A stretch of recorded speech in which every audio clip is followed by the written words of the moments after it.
NCERT अध्याय 3 chapter का नाम है धातु एवं अधातु। NCERT class 10th science notes. आइए बिना समय गवाए हम वीडियो को स्टार्ट करते हैं। पहला टॉपिक है धातुओं को पीटकर पतली चादर बनाया जा सकता है। इस गुणधर्म को आघातवर्धता कहते हैं। सोना तथा चांदी सबसे अधिक आघातवर्ध धातुएं हैं। धातुओं को पतले तार के रूप में खींचने की क्षमता को तन्यता कहा जाता है। सोना सबसे अधिक तन्य धातु है। जाम में रहेगा कि सबसे अधिक तन्य धातु कौन है, तो सोना। 1 ग्राम सोने से 2 किलोमीटर लंबा तार बनाया जा सकता है। धातुओं का गलनांक बहुत अधिक होता है। लेड और मरकरी उष्मा के कुचालक है। पॉलीविनाइल क्लोराइड पीवीसी रबर जैसे परत तार पर होती है। तार के ऊपर में जो परत होती है उसे पीवीसी कहते हैं, जिसका फुल फॉर्म पॉलीविनाइल क्लोराइड है। वह एक रबर की तरह होता है। Oxygen, hydrogen, iodine, sulphur, carbon क्या है? अधातु है। ब्रोमीन ऐसी अधातु है जो द्रव है। इसके अलावा सारी अधातुएं या तो ठोस है या फिर गैस है। Iron, copper, aluminium, magnesium, sodium, lead, zinc धातु है। मरकरी धातु द्रव अवस्था में पाया जाता है। इसके अलावा सारी धातु ठोस अवस्था में पाया जाता है। गैलियम और सीजियम को हथेली पर रखते हैं, पिघल जाता है। गैलियम और सीजियम का गलनांक बहुत कम है। आयोडीन अधातु होते हुए भी क्या है, तो चमकीला है। हीरा का गलनांक तथा क्वथनांक बहुत अधिक होता है। क्षारीय धातु लिथियम, सोडियम, पोटेशियम जो है क्या है, तो क्षारीय धातु है। यह मुलायम होती है, जिसे चाकू से भी काटा जा सकता है। एल्युमिनियम और जिंक ऑक्साइड क्षारीय तथा अम्लीय दोनों व्यवहार करते हैं, जिसे Cu2O कहते हैं। वायु में चमकदार श्वेत ज्वाला के साथ मैग्नीशियम का दहन होता है। कॉपर वायु में काले रंग का कॉपर 2 ऑक्साइड बनाता है। एल्युमिनियम वायु में एल्युमिनियम ऑक्साइड प्रदान करता है। वायु में कहने का मतलब वायु में की उपस्थिति में एल्युमिनियम ऑक्साइड प्रदान करता है। धातु कुछ ऐसे हैं जो अम्लीय एवं क्षारीय दोनों गुण प्रदर्शित करते हैं, उभयधर्मी ऑक्साइड कहलाते हैं। कुछ धातु ऐसे होते हैं अम्लीय और क्षारीय दोनों गुण प्रदर्शित करते हैं, जिसे उभयधर्मी ऑक्साइड कहते हैं। एल्युमिनियम और जिंक क्या है, तो उभयधर्मी ऑक्साइड है। सोडियम एवं पोटेशियम को किरोसिन में डुबाकर रखा जाता है। जल में इसे देने पर यह विस्फोट कर जाएगा। सिल्वर एवं गोल्ड अत्यधिक ताप पर भी ऑक्सीजन के साथ क्या करता है, तो अभिक्रिया नहीं करता है। एनोडीकरण एल्युमिनियम पर मोटी ऑक्साइड की परत बनाने की प्रक्रिया है, जिसे एनोडीकरण कहते हैं। एल्युमिनियम पर मोटी ऑक्साइड की परत बनाती है, उसे ही एनोडीकरण कहते हैं। हाइड्रोजन गैस के बुलबुले कैल्शियम धातु की सतह पर चिपक जाते हैं, अतः कैल्शियम तैरना प्रारंभ कर देते हैं। मैग्नीशियम शीतल जल के साथ अभिक्रिया नहीं करते हैं। मैग्नीशियम गर्म जल के साथ अभिक्रिया करते हैं। हाइड्रोजन गैस के बुलबुले मैग्नीशियम धातु के सतह पर चिपककर तैरना प्रारंभ कर देते हैं।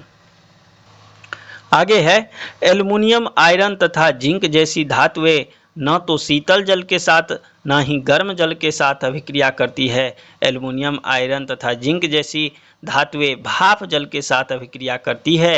एल्युमिनियम, आयरन, जिंक भाप जल के साथ अभिक्रिया करते हैं।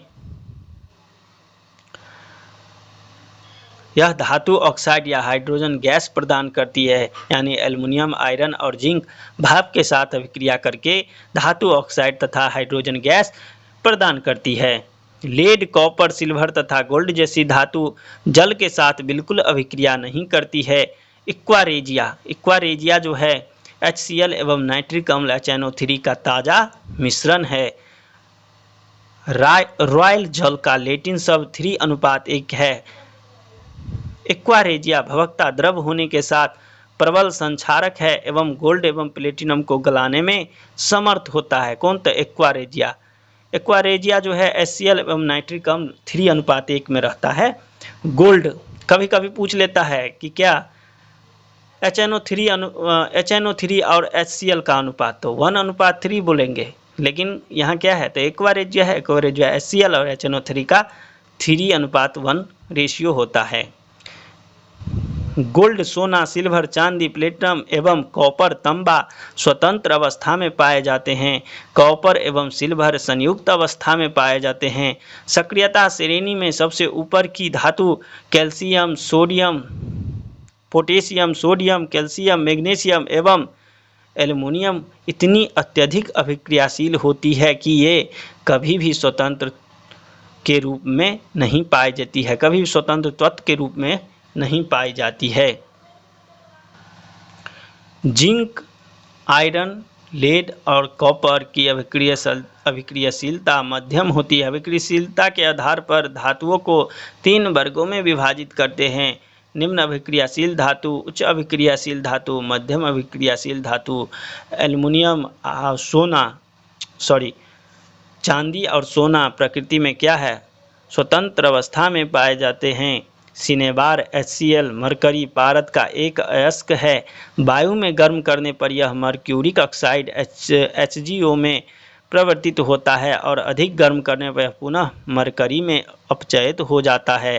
थर्मिट अभिक्रिया को मशीनों, रेल के पटरियों को जोड़ने में किया जाता है। कैथोड पर ऋण आवेश इलेक्ट्रॉन निक्षेपित होता है। एनोड पर धन आवेश इलेक्ट्रॉन पर क्लोरीन मुक्त होती है। एनोड पर धन आवेशित इलेक्ट्रॉन क्लोरीन मुक्त होती है। धातुओं से अपद्रव्य को हटाने के लिए सबसे प्रचलित विधि विद्युत अपघटनी परिष्करण विधि है। विद्युत अपघटनी विधि से copper, zinc, tin, nickel, silver, gold आदि का परिष्करण किया जाता है। इस विधि में अशुद्ध धातु को एनोड पर तथा शुद्ध धातु के पतली परत को कैथोड बनाया जाता है। कॉपर पर वायु में हरे रंग की परत चढ़ जाती है। यह रंग बेसिक कॉपर कार्बोनेट होता है।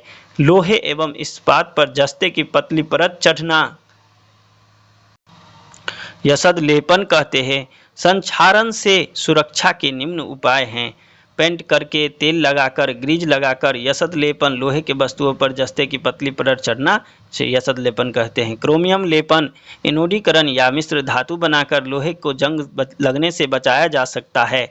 शुद्ध लोहा अत्यंत नर्म होता है, गर्म करने पर खींचा जाता है, लेकिन इसमें थोड़ा कार्बन लगभग 0.05% मिला दिया जाता है तो यह कठोर और प्रबल हो जाता है। लोहा, निकेल प्लस क्रोमियम क्या है, स्टेनलेस स्टील है। मतलब स्टेनलेस स्टील जो है लोहा, निकेल और क्रोमियम का क्या है, मिश्रण है। शुद्ध धातु की अपेक्षा उसके मिश्र धातुओं की विद्युत चालकता तथा गलनांक कम होता है। तांबा प्लस जस्ता बराबर पित्तल होता है, यानी तांबा और जस्ता का मिश्रण ही पित्तल है। तांबा और टीन का मिश्रण कांस्य है जो विद्युत के कुचालक है। सीसा, टीन जो है सोल्डर है, इसका गलनांक बहुत कम होता है। इसका उपयोग विद्युत तारों के परस्पर वेल्डिंग के लिए किया जाता है। देखते हैं वेल्डिंग जो करते हैं, सोल्डिंग, वेल्डिंग। एल्युमिनियम और जिंक उभयधर्मी ऑक्साइड है। सोडियम और पोटेशियम जैसी धातुएं ठंडे जल के साथ तेजी से अभिक्रिया करती है तथा इससे उपस्थित हाइड्रोजन प्रज्वलित हो जाती है। गर्म करने पर आयरन का दहन नहीं होता है, लेकिन बर्नन के ज्वाला में लोह चूर्ण डाला जाता है तो वह तेजी से जलने लगता है। कॉपर का दहन नहीं होता है, लेकिन गर्म करने पर कॉपर 2 ऑक्साइड के काले रंग की परत चढ़ जाती है। एनोडीकरण के लिए एल्युमिनियम के एक साफ वस्तु को एनोड बनाकर तनु सल्फ्यूरिक अम्ल के साथ इसका विद्युत अपघटन किया जाता है। कॉपर HCl से अभिक्रिया नहीं करता है। देखिए, कॉपर HCl से अभिक्रिया नहीं करता है, लेकिन धातु और HCl अभिक्रिया करके हाइड्रोजन और लवण बनाता है। यही BPSC टायर 3 में पूछा गया था कि लोहा किसी धातु को HCl से अभिक्रिया कराते तो क्या, तो हाइड्रोजन प्लस लवण बनता है। धातु प्लस HNO3 हाइड्रोजन गैस नहीं देता है, यानी धातु जब HNO3 से अभिक्रिया करती है तो वह हाइड्रोजन गैस नहीं छोड़ता है। मैग्नीशियम Mn प्लस HNO3 जब अभिक्रिया होता है तो हाइड्रोजन गैस देता है। एक्वा रेजिया जो है HCl और HO3 का मिश्रण 3:1 है। धातु इलेक्ट्रॉन त्यागने की प्रवृत्ति रखता है अधातु इलेक्ट्रॉन ग्रहण करने की प्रवृत्ति रखता है। धातु से अधातु में इलेक्ट्रॉन के स्थानांतरण से बने यौगिक को आयनिक यौगिक या विद्युत संयोजक यौगिक कहा जाता है। आयनिक यौगिक के निम्न गुणधर्म क्या गुणधर्म है, तो आइए देखते हैं। Sodium chloride, potassium iodide, barium chloride आयनिक यौगिक है। सोडियम क्लोराइड को गर्म करते हैं तो वह पीला हो जाता है। पोटेशियम आयोडाइड को जब गर्म करते हैं तो बैंगनी रंग का हो जाता है। बेरियम क्लोराइड को गर्म करते हो तो पीला हरा हो जाता है।